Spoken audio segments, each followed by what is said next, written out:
maps, and meta-analysis. This is Folsom. Facts.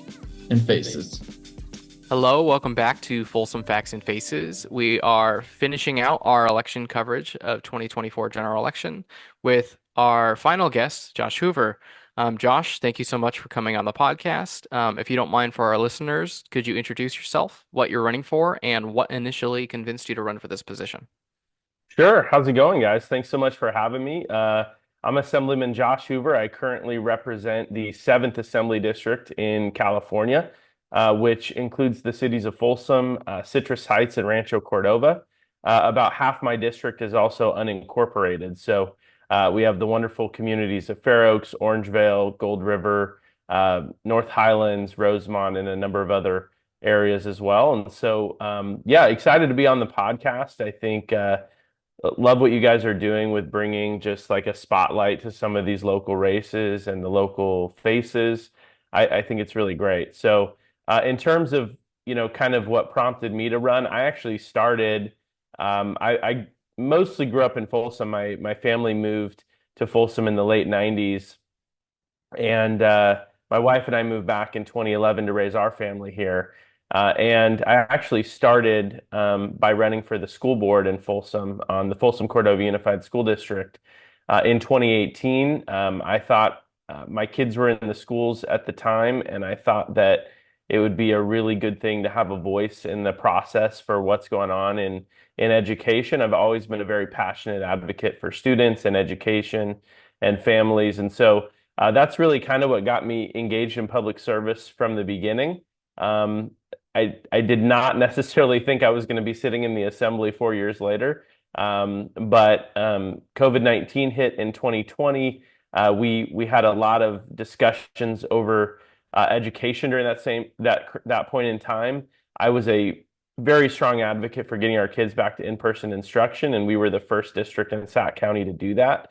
But then it was kind of interesting. The state redistricted all of their Senate and Assembly districts in 2021, and a very competitive seat was drawn in the Northeast Sacramento County where I live. And so I decided to run for that and ended up in the Assembly. So very excited to be here. Not necessarily something that was the long-term plan, but really love being a voice for my community, the community where I grew up in the state capitol.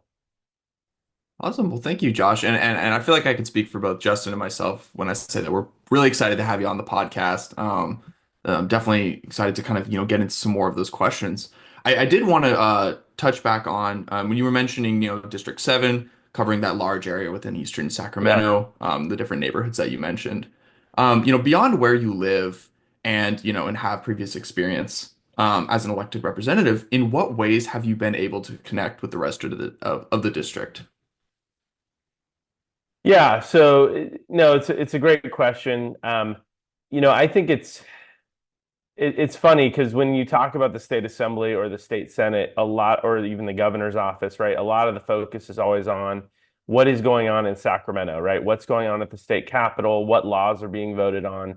And I think what gets talked about a lot less, but might actually be just as important, if not more important, is all the work that state assembly and state senate offices do to support their constituents.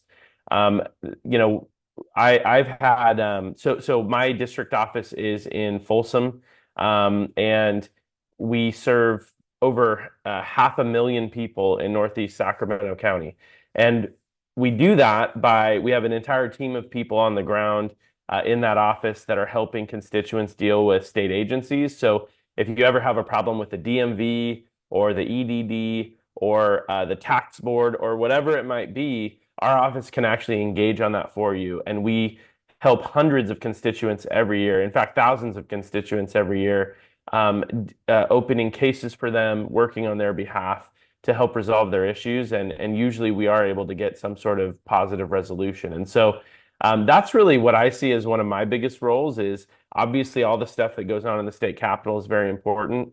But we also do a lot of work to serve constituents directly on the ground. And we also participate and run a lot of community events. I've done probably 10 town halls throughout the district this year, where I go to different parts of the district and we rent a school cafeteria or a community center or a city council chamber. And we invite the public in, and I answer questions and have conversations with everyone. So to me, I really see that as a huge and very important part of my role. So I think you kind of answered this a little bit, but focusing on the city of Folsom here, since that's where a lot of the podcast topics cover, in what way is the assembly position directly relevant to the citizens of Folsom? In other words, like how do those state policies translate into day-to-day life of the average citizen? Yeah, it's a great question, and it's so funny, I guess, this time of year, right? In a presidential election cycle, when so much of the focus in the media, both local, state, and national media, is generally on the presidential election, uh, and maybe the congressional and Senate elections, right? And obviously those things are very important, but what I always try to tell people is that what we do in Sacramento, what the state assembly, state senate, and the governor passes as new laws is actually in some ways even more impactful to your day-to-day life, because they pass things, anything from new taxes at the state level to new mandates for cities that cities would have to comply with. One of the recent ones, I don't know if you guys have talked to anyone about this. A few years ago, they passed an organic recycling mandate that changed how every single person in Folsom now has to deal with their organic waste, right? Those are, not, I'm not putting a good or bad on that. I'm just saying these are the types of things that, are happening in the legislature that do impact the day-to-day lives of Folsom residents. And so that's why I always try when I'm voting on legislation. First of all, we welcome input, and I always like to say this, is you can contact my office and tell us whether you oppose a bill or you support a bill, and we will actually write all of those names down and those comments down. And when I'm voting on legislation, I will actually read those comments and read who in the district is on the opposing or supporting side. But we really do try to be a voice for the community when we're engaging in the legislative process. And if there are, bills that, for example, the city of Folsom or residents in the city of Folsom oppose or support, we weight that very strongly in our decision-making process. And so, yeah, there's a lot to really follow. I think there were over 3,000 bills introduced in my first session in the legislature. So for the average citizen, that's like even for me, honestly, who is supposed to be tracking all of this, it's hard to keep up with, right? And so that's why we have our team really focused on analyzing all these bills and preparing me to vote. Awesome. Well, in that same vein, you're running for a high profile office, right? That exists kind of at this intersection between local, regional, and in, kind of some ways, national politics. How have you balanced, some of these competing perspectives and levels of governance? Yeah, I mean, I first of all, I try to stay really focused on the state issues, and I do engage on some of the local, really, important local issues as well. If there's a city council member or a community member that reaches out and asks for help on a local issue, we'll definitely engage on that as well. But I've always been the most passionate about the state and local side of the politics and the policy. I really think that's where you can have an impact. It's funny, when I left the school board, part of me feels even I even miss it a little bit because it was five people on a school board that you got to work with, and you could really have a big impact on policy by pushing different initiatives. Now I'm one of 80 people in the assembly, and anything that I would like to do, right, has to get approved by at least 40 other of those assembly members, and then 21 state senators and the governor, right? So it's certainly we've been able to get a lot of really good things done, but at the end of the day, it's definitely a bigger task, and it's something that it's a little bit steeper of a hill to climb. So, but yeah, those are really the things that I try to stay focused on. At the national level, there's always a lot of important conversations going on, but in California, my focus has really been on just creating common sense policy in the state capitol. I think Justin and I can really relate to kind of that passion for, the local and state level. impact that, those policies have on everybody's day-to-day life. It's actually one of the major reasons why we wanted to do this podcast in the first place, because most of that impact that, happens in your life is in that regional level. So Yeah, for definitely we sure. could share in that passion. Absolutely. No, it's great. It's a great idea. So you mentioned before that you've run a couple of different campaigns, one for this position and then one for school board. In what way, since now we're towards the end of this election cycle, has this campaign differed from previous campaigns that you've run? Yeah, that's an interesting question. I think my race for school board was kind of the first time I'd ever run for public office, and so that was a huge learning experience.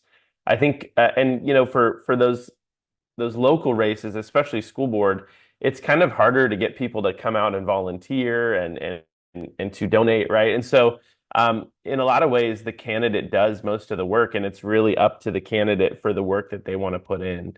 I think my dad and I combined walked 9,000 doors for school board when I when I ran for school board in 2018.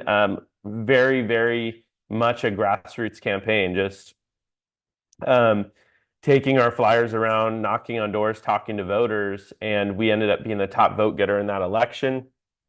We did raise a little bit of money in that election as well, but it's really funny, and I always like to tell people this because I think it was mind blowing to me at least. But when you look at the amount of money you need to raise in a local race versus like a state level competitive race, it's really overwhelming.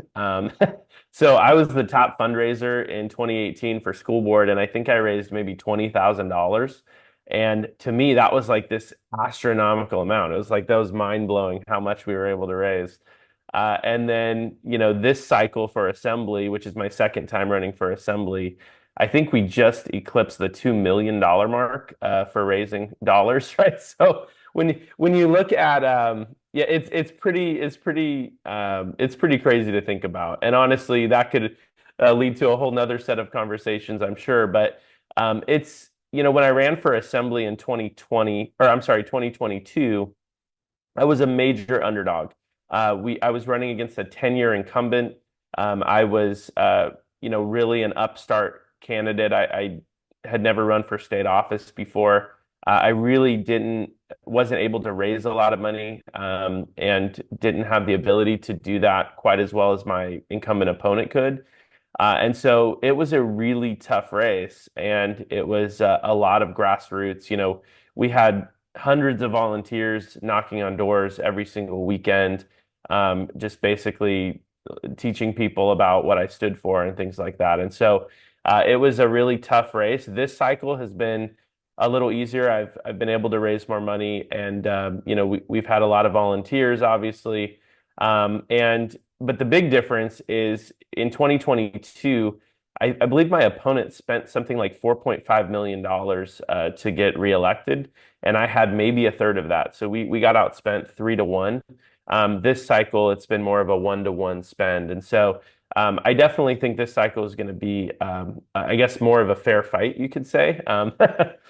But the difference between the state and local, it you know it, it's so hard to run for office, and I wish it wasn't. I wish we desperately need good people in public office. We need really good people making decisions for our communities.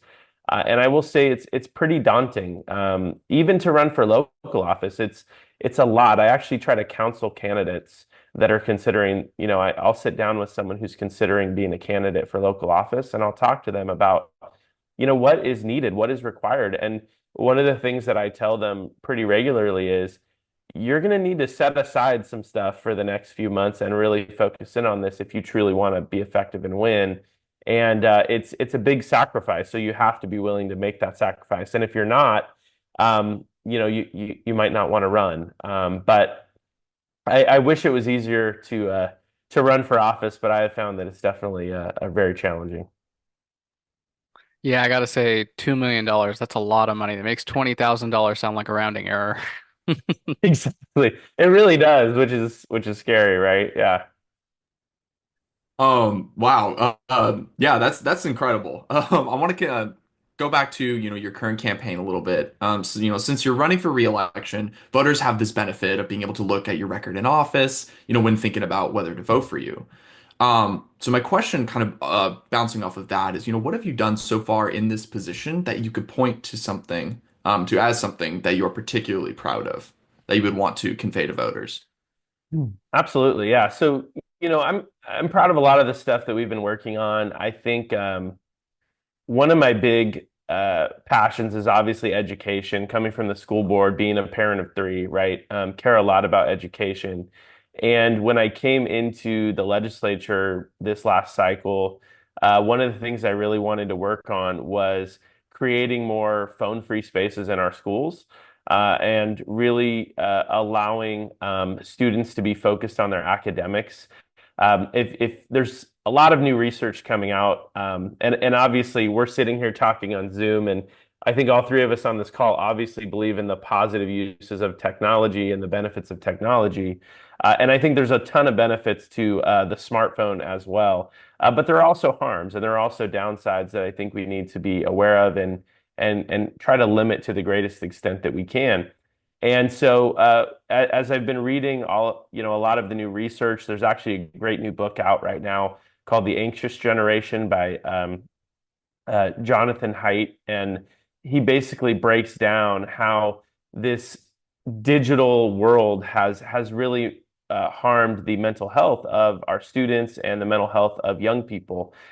In fact, if you look at I think the most recent Gallup numbers uh, say that American teenagers are spending something like 5 hours per day on social media apps alone. So that doesn't even include, the texting or the YouTube or whatever else that they're doing on their phones. Just social media alone, American teenagers average 5 hours a day. And that is certainly a big change to what we saw even 10 years prior or 15 years prior, right? When I was growing up, I didn't even get a smartphone until college. They didn't even really exist, right? And so, if people had a phone, it was a phone that could call, text, and maybe play Snake, right? That's what I used to do. But you didn't have access to. In fact, I think it's even kind of a little weird to call these phones just because they're basically computers, right? They give you access to so much more than a phone ever gave you access to. And so, what we did this year was I introduced the Phone Free Schools Act. It was a bipartisan piece of legislation that I co-authored with a colleague of actually the chair of the Education Committee. So I sit on the Education Committee, and then my Democratic colleague Alma Asucci is the chair of the Education Committee. I went to him pretty early on, and I said, "I really want to do this legislation, and would love for you to join me. This is something I know that he's passionate about. He's run legislation in the past on as well." And we introduced the bill and we got it through both houses of the legislature with nearly unanimous, bipartisan support. And we got it to the governor's desk, and I think it was maybe 3 to 4 weeks ago now he signed that bill. And essentially, what the bill will do is it will require school districts across the state to pass a policy that limits smartphone use during the school day. It's very simple. It gives school districts a couple years to figure it out. But it basically says that it's critical that every district in our state takes action on this topic, and that's probably, I would say, one of the things I'm most proud of. Mostly because I think it's going to have a huge impact on the future of our kids. What we've seen there's actually a number of other countries that have already implemented these policies in the UK, in France, and even a lot of school districts in California, including Folsom Cordova, have already implemented policies like this. And they're just seeing amazing results. They're seeing increases in academic performance. They're seeing increases in mental health outcomes. But I think one of the things that always strikes me the most is when I talk to principals that have implemented this, is they're seeing kids actually interact with each other again at lunchtime and in the hallways and actually have face-to-face conversations. Something that, while technology has a lot of amazing things, that is one area where I think it really has hampered our development in a lot of ways by just having that social interaction with each other. And so I was really excited to be able to get to work on that and get that across the finish line this past year. That's incredible. And even as like a big believer in technology, and that's the industry that I work in for my day job. Um, Honestly really beneficial for like human connection. That's a personal belief of mine. But I definitely appreciate that. And I kind of wanted to follow up on that really quick. Because I was curious, now that you've shared something you're proud of, is there anything that you might have done differently in that first term? Yeah, I mean that's always a good question. I mean, look, the thing with being in your first term is you're learning the entire time, and my approach to pretty much everything in life is you always have to have an open mind and you always have to be learning, right? Um, there were we vote on, I think I already said like thousands of bills, right? And so yeah, I'm trying to think of some specifics, but there certainly were cases where I looked back on a piece of legislation and I think, man, I might have gotten that one wrong, and really tried to weigh the pros and cons, and really, I always try to be very thoughtful about the things that I vote on, and there are always a couple of instances throughout the year where you look back and you say, I wish I would have done that a little bit differently or considered something a little bit differently. I'll hear a new argument, a few months later, and I'll think, oh, that's actually really persuasive. I wish I would have thought about that at the time. And so, it's always a process on that, and really like developing how you vote on bills and how you analyze bills and how you make those decisions is something I'm constantly working on. The other thing too is there's so many personalities that, I think I mentioned there's 120 legislators, right, in the state capitol. And so one of my main goals is to find a way to work productively with all of them, regardless of political party, regardless of, what we agree or disagree on.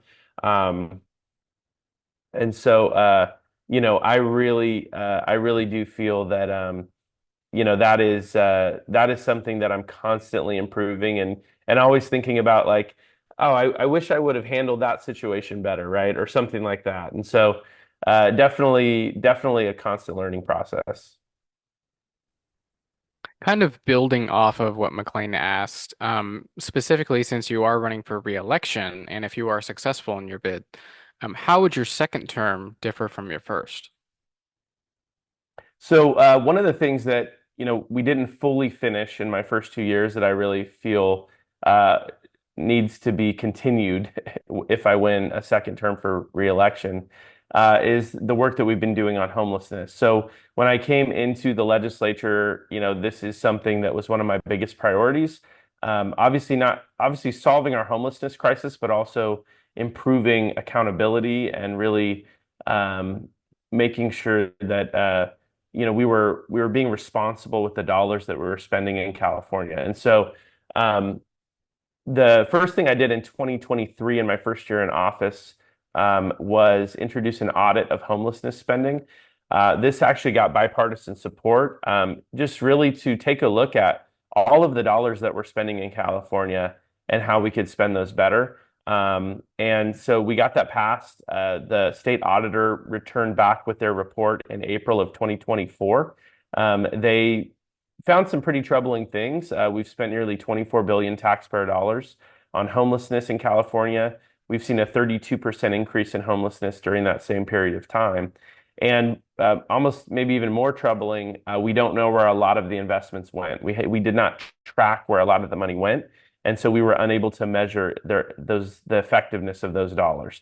And so we introduced legislation at the beginning of 2024 or midway through 2024 to change that, to implement the auditor's recommendations, to track every dollar that we spend in California, to measure the effectiveness of those dollars so that we can really figure out where our investments are working and where they're not working, and really use that information to pass policies that can uh, obviously help solve our homelessness crisis, but also help people get out of the cycle of homelessness.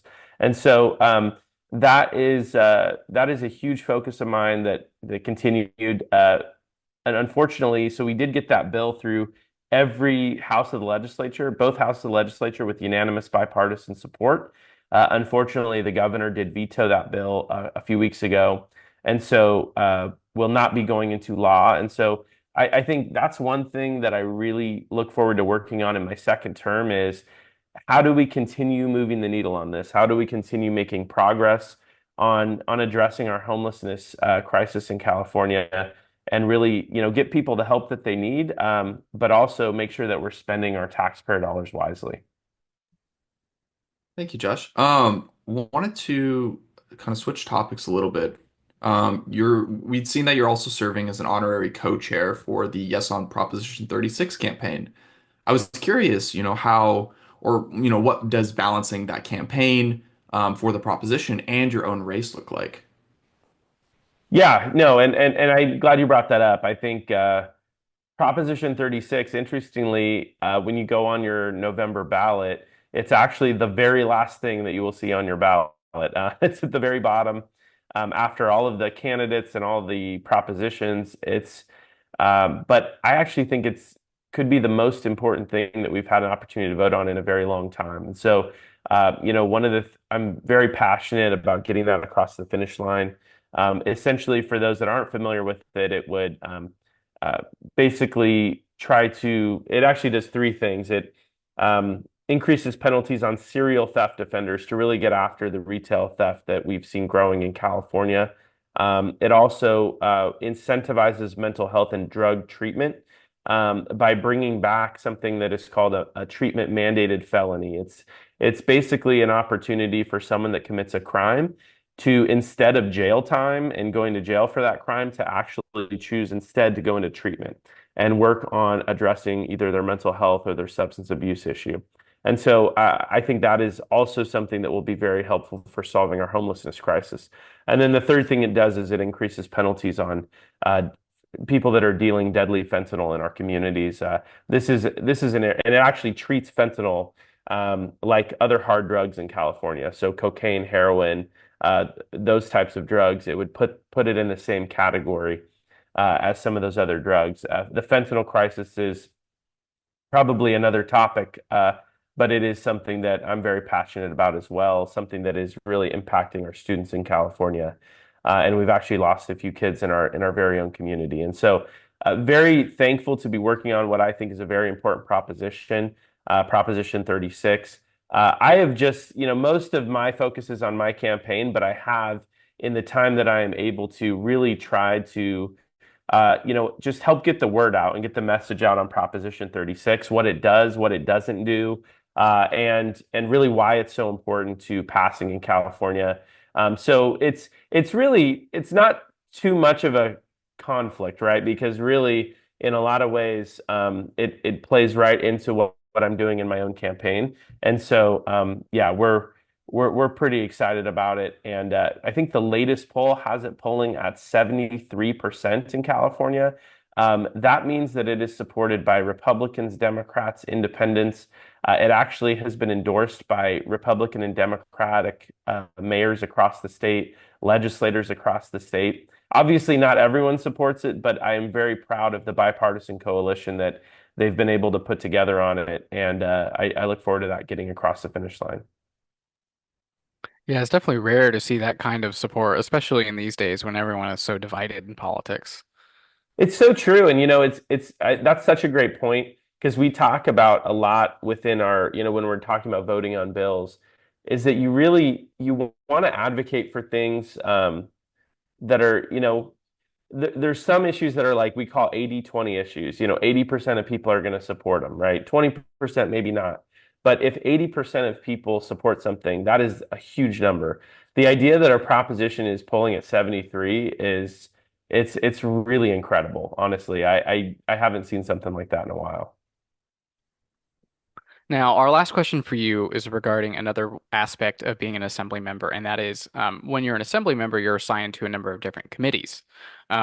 Doing our research for this interview, we noticed that you sit on a wide array of committees, ranging from education, which you've spoken about, to natural resources. How has sitting on all of those different committees helped to shape your perspective? And maybe more challengingly, how do you determine what areas to focus on while you're campaigning with that breadth of experience? Yeah, it's a good question, and I think I'm on 8 committees now. It's actually pretty overwhelming sometimes because I'm running back and forth between them. There's actually some of those committees actually meet at the same time in completely different buildings. And so, it can be pretty fun keeping up with all of that. Um, yeah, I'm really appreciative. Look, I'll be honest with you. Sometimes you're put on a committee where you have expertise. You're put on that committee because of your background, because of your experience. So, for example, a lot of my colleagues on the Judiciary Committee, where I don't sit on the Judiciary Committee, but they deal with a lot of legal issues. And so most of the people on the Judiciary Committee are generally lawyers because they're really going to be able to understand the intricacies of the policies being debated there. Um, I was put on the Education Committee mostly because of my background in education on the school board, and also because I requested it because I really do care a lot about education policy, and that's where I feel, I've had the most experience. But sometimes you're put on a committee that you have no idea what the subject matter of the committee is. And that has been actually one of the interesting things to learn about in my short time in the assembly. Natural resources is a good example. Another one that really I got put on, and it was like, this is, I have so much that I have to catch up on here, was the Environmental Safety and Toxic Materials Committee. This committee deals with a lot of issues relating to environmental pollution, chemicals, just a lot of different, very technical things that you really should be some sort of, scientist to sit on this committee to really understand the chemical breakdown of things and how all of that engages with the environment, right? Well, I'm not that, but I do sit on that committee, and so I've had to work really hard to educate myself on these issues, to really dive in and learn about. And so it's been a really fascinating experience. I would say that I would never assume that just because someone sits on a committee that they are an expert on that topic. But there are certainly a lot that you learn and you have to learn when you're voting on legislation that are impacting those areas. And so, it has really helped me. I've sitting on the education committee has really given me the opportunity to advocate for students at the state level is something I really care about. I've also sit on the legislative audit committee where I worked to pass that homelessness audit that I was talking about. And so getting a chance to be a part of these committees and build relationships with my colleagues there has really helped me to be very effective in the legislature.